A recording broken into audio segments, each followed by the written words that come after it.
अस्सलाम वालेकुम। मैं उम्मीद करती हूँ आप लोग ठीक ठाक होंगे। तो हम पीपीएससी साइकोलॉजी की प्रिपरेशन कर रहे थे। लेक्चर 1 हमारा चल रहा था और आज हम डिस्कस करेंगे लेक्चर 1 का पार्ट 4 है, यानी कि लास्ट पार्ट है, कॉन्सेप्ट्स इन डेफिनेशंस। इसमें हम 3 चीज़ों को डिस्कस करेंगे, scientific study, behaviour and mental process को।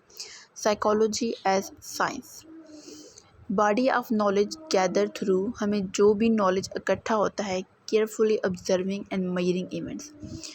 जो भी हमें नॉलेज इकट्ठा होगा वो हमें कैसे होगा, जब हम केयरफुली चीज़ों को ऑब्ज़र्व करेंगे या इवेंट्स को मेजर करेंगे, तब हमें इंफॉर्मेशन या नॉलेज हासिल होता है।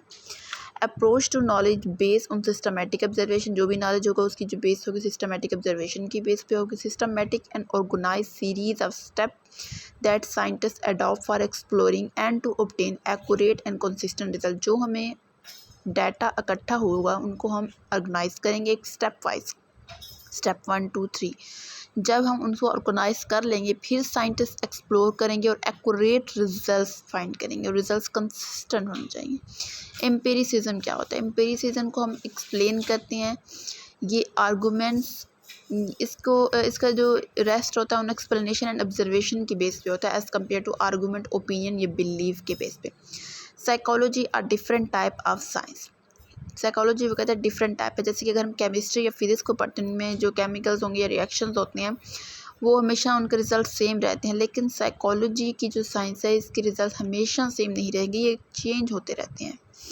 Human behaviour and mental process which are highly complex, बहुत ज़्यादा कम्प्लेक्स है मेंटल प्रोसेस इंसानों का या उनका बिहेवियर।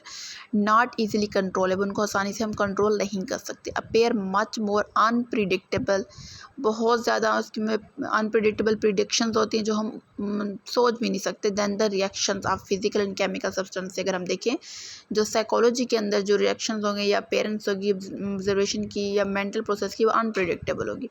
अब यहाँ पे हम देखते हैं एक स्टेप है डेवलपिंग अ रिसर्च क्वेश्चन।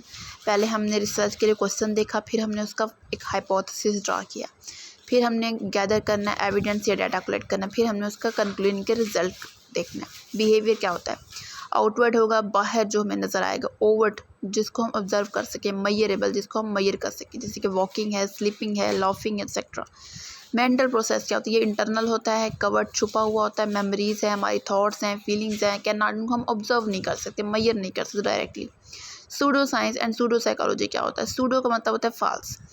इसमें हमारे पास है पाल्मिस्ट्री। पाल्मिस्ट्री जो है क्रूमेंसी 19th सेंचुरी में इसको बोला जाता था reading lines on the palm. हमारी जो हाथों के पाम हैं उनके ऊपर जो लाइंस हैं उनको रीड करके इंसानों की फेट, उनकी किस्मत का बताया जाता है, इसकी पर्सनैलिटी के बारे में बताया जाता है।